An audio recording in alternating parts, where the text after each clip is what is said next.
Good morning Radhe Radhe बंधुरा। तो आज के होच्छे शिवरात्रि। सकालबेला उठे आमार जा समस्त काजकर्म थाके संसारे सेगुलो सेरे स्नान करे तुलसी गाছে जल दिए सूर्य प्रणाम करे चले एसेছি। बिछाना गुछिए चा करे निয়েছি। एबारे सबार कापे कापे चा ढेले निচ্ছি। सकालबेलाয় चा ना खेले भालो लागे ना। और पार्सोनाली आमार लिकार चा खेते भालो लागे ना, সেই জন্য দুধ চা খাই। জানি দুধ চা খাওয়া ক্ষতি, তবুও খাই, কারণ লিকার চা খেতে ভালো লাগে না সেই জন্য। তো কে কে তোমরা দুধ চা পছন্দ করো অবশ্যই আমাকে কমেন্টে জানাবে। তো চা খাওয়ার পর জলের বোতলগুলো আগে ভরে নিয়েছি। তারপর আলু সেদ্ধ দিয়ে গোবিন্দভোগ চালের ফেনা ভাত বসিয়েছি সকালে খাওয়ার জন্য। উপোসের মুখে না ভালোই লাগে ঘি দিয়ে খেতে। আর তারপর চায়ের বাসনপত্রগুলো মেজে নিয়েছি।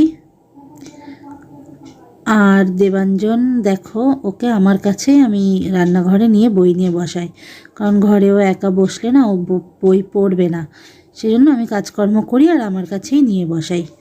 আর বাজারও চলে এসেছে। আজকে বাজার হয়েছে কুমড়ো, পুঁইশাক, পটল আর বেগুন। আর বন্ধুরা, পটলের কি দাম! এই 4টে পটল হয়েছে 20 টাকা। তো এই 4টে পটলই ভাজা করব ডালের সঙ্গে। তো সকালের খাবার রেডি হয়ে গেছে। ভাত বেড়ে নিয়েছি, দেখো গরম গরম ধোয়া ওঠা গোবিন্দভোগ চালের ফেনা ভাত। এবারে ঘি দিয়ে দিচ্ছি। আর আমি না ভাতের মধ্যে লবণটা দিয়ে দিই, তাহলে ফ্যানটা একটু চেখে দেখি যে লবণটা ঠিক আছে কি না। তো এইভাবে করতে আমার সুবিধা হয়। আর তিতলি আলু সেদ্ধটা মাখছে, মাখা হলে তারপর খাবো। তো সকালের খাওয়া দাওয়া সেরে দুপুরে রান্না বান্না করতে চলে এসেছি। করব পুঁই শাক। কুমড়ো কেটে নিয়েছি, আলু কেটে নিয়েছি, ঝালটা ধুয়ে নিয়েছি, চিরিনি এখনও। আর এখানে পটল বেগুনটা কেটে নুন হলুদ মাখিয়ে রেখে দিয়েছি। আর করব কলাইয়ের ডাল, তো সেই জন্য ডালটা ধুয়ে নিয়েছি, ঝাল চিরে প্রেসারে ডালটা দুটো সিটি দেবো, হয়ে যাবে। আর তিতলি এখানে আমাকে হাঁড়িতে কাদা লাগিয়ে দিচ্ছে।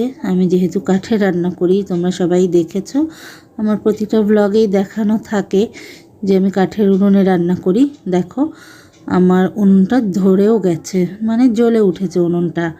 তো এবারে আমি রান্না বসিয়ে দিয়েছি। প্রথমে পুঁইশাকটা বসিয়ে দিচ্ছি। আমি তেল কড়াইতে দিয়ে কুমড়োটা ভেজে তুলে নিয়েছি। তারপর পাঁচফোড়ন, শুকনো লঙ্কা ফোড়ন দিয়ে বেগুন, আলু আর একটা পটলই দিয়েছি দুটোতে। এই সবজিটাকে আমি খুব ভালো করে ভেজে নেব। আর মশলা হিসাবে দেবো হচ্ছে একটু সরষে আর পোস্ত বাটা পুঁইশাকে। আর আমি ডালটা গ্যাসে সেদ্ধ করে নিয়েছি প্রেসারে। ও ডালটা আমি এইভাবে সেদ্ধ করেছি, দেখো এই দেখো একদমই সেদ্ধ হয়ে গেছে। এইভাবে সেদ্ধ করে নিয়েছি। তো এবার ফোড়ন দিলে ডালটা রেডি হয়ে যাবে। তো এখানে আমার পুঁইশাকটা রেডি হয়ে গেছে। তো কেমন হয়েছে দেখতে বন্ধুরা বলবে কিন্তু। তারপর আমি পুঁইশাক নামিয়ে নিয়ে ডালটাও ফোড়ন করে দিয়েছি। কলাইয়ের ডালে বেসিক্যালি মৌরি, তেজপাতা, শুকনো লঙ্কা এটাই ফোড়ন দিই। আর এপাশে আমার ভাতটাও ফুটছে, খুব গরম, সেই জন্য আমি ধরে রাখতে পারলাম না। আর পটল বেগুনটা ভেজে নিলে আমার রান্নাটা কমপ্লিট হয়ে যাবে। তো রান্নাবান্না শেষ হয়ে যাওয়ার পরে খেতেও চলে এসেছি। সবার ভাত বেড়ে নিয়েছি, পাতে পাতে পুঁইশাকটাও বেড়ে নিয়েছি। আর তিতলি বেগুন ভাজা খায় না, ও খায় পটল ভাজা। আমি আর দেবাঞ্জন দুটোই খাই, বেগুনও খাই পটলও খাই। আর এই তরকারিটা হচ্ছে বেগুন, আলু আর বড়ি দিয়ে একটা তরকারি। এটা তো আমি করিনি, এটা আমার যা করেছে, তো আমাদেরকে খেতে দিয়েছে, খাবো।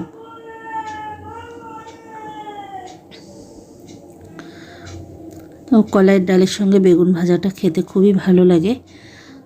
তিতলি বেগুন খায় না, ওর জন্য শুধু পটল ভাজা। আর এখানে আমাদের বাড়ির পাশে শিব বাড়ি রয়েছে। তো দেখো কি সুন্দর করে সাজিয়েছে না। শিব বাড়িতে আজকে মেলা হচ্ছে। তিতলি, দেবাঞ্জন ওরা সবাই এসেছিল মেলায়।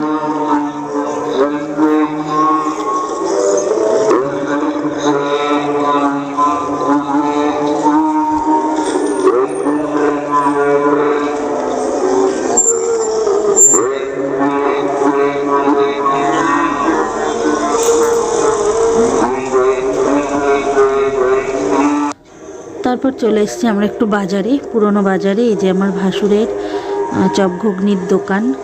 তো এখানে চপ, সিঙ্গারা, ঘুগনি এগুলো পাওয়া যায় সন্ধ্যা থেকে। ভাসুরের দোকানের একদম উল্টো সাইডে পুরনো বাজারে কীর্তন হচ্ছে।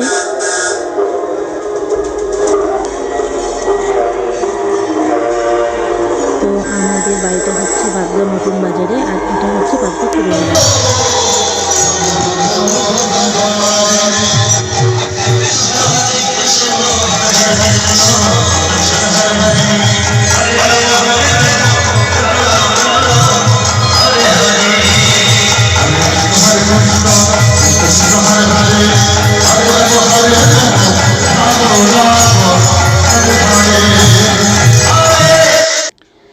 এবারে চলে এসছি একটা দোকানে। তো দেখো কি সুন্দর সুন্দর কেক রয়েছে সাজানো। তো কেক দেখে যেন বন্ধুরা ভেবো না আমি কেক কিনতে এসছি, একদমই না। কেকের দোকানের সঙ্গেই মানে হচ্ছে যার কেকের দোকান তারই একই সঙ্গে বইয়েরও দোকান।